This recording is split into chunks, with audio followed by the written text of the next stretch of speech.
Hello and welcome to another video of CAD Galaxy. Till now, most of our video have been from NX software only, and it's very popular. I can see there are a lot of subscriber.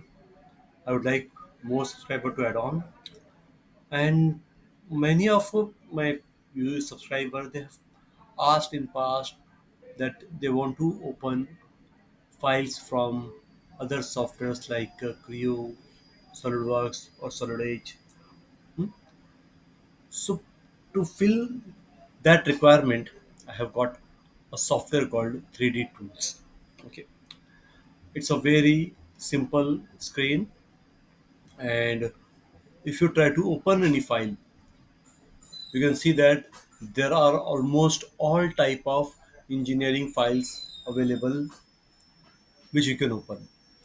It supports your normal IGS, JT, Parasolid, STAT, STAP, VDA, DXF, DWG files, and it also supports to open all the native CAD files. Like if you have files from Creo, CATIA, Inventor, Rhino, Solidworks, Solid Edge, Unigraphics, and many other software formats are there.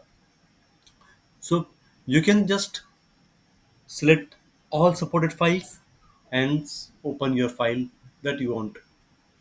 Just click on open, set the quality and select open. Within a fraction of a second, it will open the file and display it in front of you with the whole sub-assembly tree also. Okay. So here, after opening this file, after viewing the file, you can also convert it into another format, or you can export these files into Parasolid file or step file or any other standard CAD format file. So this is a very helpful software. If you want more information, please message or DM me directly. We'll be more than happy to help. And before completing this video, I would like to ask all of you, please do subscribe and share these videos. Thank you.